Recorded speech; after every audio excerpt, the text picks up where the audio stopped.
اب ایسا نہیں ہے کہ مٹی ہاتھوں کو مل لیں اور ہاتھوں اور منہ کو مل کے بیٹھ جائیں، مٹی ہاتھوں کو لگا کر پھونک مار کر اس کے بعد پھر چہرے پر اور ہتھیلیوں پر اور ہاتھوں پر مسا کریں، ٹھیک ہے۔ تیمم کب کیا جا سکتا ہے؟ جب بیماری کی حالت ہو، یا پانی بالکل موجود نہ ہو، یا پانی استعمال کرنے سے موت کا خطرہ ہو، یا کوئی بہت سخت بیماری لگنے کا خطرہ ہو، یا سفر میں ہیں اور پانی نہیں ہے موجود، یا سخت سردی ہے اور گرم پانی کی سہولت موجود نہیں ہے، تو ایسی حالت میں تیمم کیا جا سکتا ہے پاک مٹی سے، اور اس سے انسان پاک بھی ہو جاتا ہے، ٹھیک ہے۔ اب اس آیت کو دوبارہ دیکھتے ہیں۔ اے ایمان والو، جب تم نشے کی حالت میں ہو تو نماز کے قریب نہ جاؤ۔ اب قریب نہ جانے سے کیا مراد ہے؟ یہ شراب کے متعلق دوسرا حکم ہے۔ پہلا حکم وہ تھا جو سورۃ بقرہ میں گزرا ہے، اس میں صرف یہ ظاہر کر کے چھوڑ دیا گیا تھا کہ شراب بری چیز ہے، یعنی اللہ کو ناپسند ہے۔ پھر یہ ہوا کہ مسلمانوں کے ایک گروہ نے تو شراب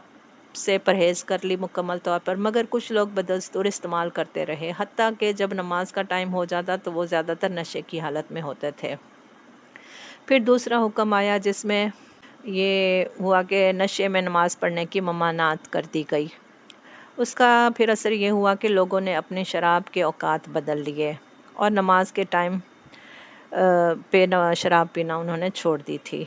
پھر سورۃ المائدہ میں 90 اور 91 آیت میں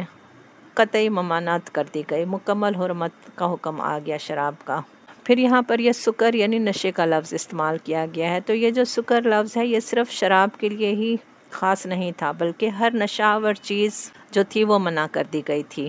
اور ہر نشہ آور شے کا استعمال بجائے خود حرام ہے، لیکن نماز کی حالت میں تو دوہرا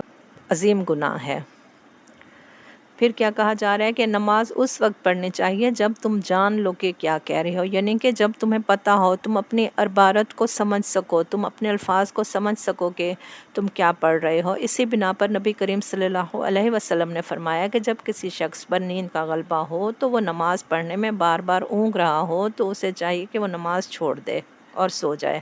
اس وقت، ٹھیک ہے۔ پھر یہ ہے کہ حالت جنابت میں بھی نماز کے قریب نہ جاؤ جب تک کہ غسل نہ کر لو۔ اب حالت جنابت کے اصل معنی ہے دوری اور بیگانگی کے۔ یہ لفظ جو ہے یہ اجنبی سے نکلا ہے۔ اصطلاح شرع میں جنابت سے مراد وہ نجاست ہے جو قضائے شہوت سے یا خواب میں مادہ خارج ہونے سے لاحق ہو جاتی ہے، کیونکہ اس کی وجہ سے آدمی پھر طہارت سے بیگانہ ہو جاتا ہے، یعنی کہ پھر وہ پاک نہیں رہتا۔ تو ایسی حالت میں بھی نماز پڑھنے سے منع کیا گیا ہے جب تک کہ غسل نہ ہو جائے، الا یہ کہ راستے سے گزرتے ہوئے، اور اگر کبھی ایسا ہو کہ تم بیمار ہو یا سفر میں ہو، تم میں سے کوئی شخص رفع حاجت کر کے آیا ہے، یا تم نے عورتوں سے لمس کیا ہو تو اور پانی نہ ملے تو پھر تم پاک مٹی سے وضو کر لو اور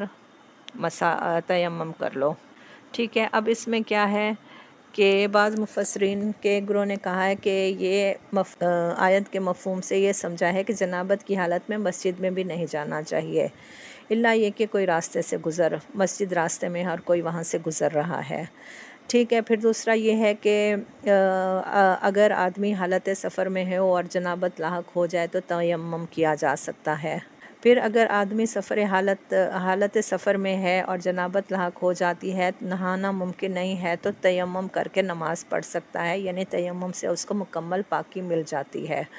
پھر ہے کہ عورتوں کو لمس کرنا، اس میں کیا آ جاتا ہے،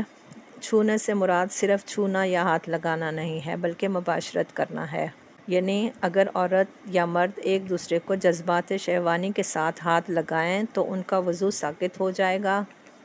اور وہ نماز کے لیے انہیں نیا وضو کرنا ہوگا، لیکن اگر جذبات شہوانی کے بغیر ایک دوسرے کے جسم کو ہاتھ لگا لیتے ہیں تو اس میں پھر کوئی مذائقہ نہیں، الا یہ کہ مکمل مباشرت ہو اور انسان ناپاک ہو جائے تو اس صورت میں غسل بھی لازمی ہے، اور اگر پانی نہیں موجود تو تیمم بھی کیا جا سکتا ہے۔ پھر تیمم کا یہ طریقہ بتایا گیا ہے کہ پاک مٹی لے لو، اپنے چہروں اور اپنے ہاتھوں کا مسح کر لو، یعنی مٹی کے اوپر ہاتھ رکھ کے اپنے چہرے کو اور اپنے ہاتھوں کا مسح کر لو، بے شک اللہ تعالیٰ نرمی سے کام لینے والا اور بخشنے والا ہے۔ پھر اب اس حکم کی تفصیلی صورت یہ ہے کہ اگر آدمی بے وضو ہے یا اسے غسل کی حاجت ہے اور پانی نہیں ہے تو تیمم کر کے نماز پڑھ سکتا ہے، ٹھیک ہے، یعنی اگر مریض ہے اور غسل یا وضو کرنے سے اس کو نقصان کا اندیشہ ہے تو بھی پانی موجود ہونے کے باوجود تیمم کیا جا سکتا ہے۔ اب تیمم کے طریقے مختلف فقہاء کے درمیان اختلاف ہے۔ ایک گروہ کے نزدیک اس کا طریقہ یہ ہے کہ ایک دفعہ مٹی پر ہاتھ مار کر منہ پر پھیر لیا جائے اور پھر دوسری دفعہ ہاتھ مار کر کوہنیوں تک ہاتھوں پر پھیر لیا جائے، اور بعض کے نزدیک ایسے ہے کہ صرف ایک ہی دفعہ ہاتھ مارنا کافی ہے، یعنی وہی ہاتھ منہ پر بھی پھیر لیا جائے اور ہاتھوں پر بھی پھیر لیا جائے، کوہنیوں تک جانا ضروری نہیں ہے۔ یعنی ان دونوں طریقوں سے تیمم کیا جا سکتا ہے۔ پھر یہ ہے کہ تیمم کے لیے ضروری نہیں ہے کہ زمین پر ہی ہاتھ مارا جائے، اس غرض کے لیے ہر گرد آلود چیز اور ہر وہ چیز جو خشک اجزائے اراضی پر مشتمل ہو کافی ہے تیمم کے لیے۔ اس کا فائدہ پھر یہ ہے کہ آدمی خواہ کتنی ہی مدت تک پانی استعمال کرنے پر قادر نہ ہو، بہرحال اس کے اندر طہارت کا احساس برقرار رہے گا۔ ٹھیک، ہمیں کمنٹ ضرور کیا کریں، ہمارے چینل کو سبسکرائب کریں، لائک کریں اور شیئر ضرور کیا کریں تاکہ یہ احکامات دوسروں تک بھی پہنچ سکیں اور آپ کے لیے صدقہ جاریہ بن جائے انشاءاللہ۔ سبحانک اللہم و بحمدک، اشہد ان لا الہ الا انت، استغفرک و اتوب الیک۔ السلام علیکم ورحمۃ اللہ وبرکاتہ۔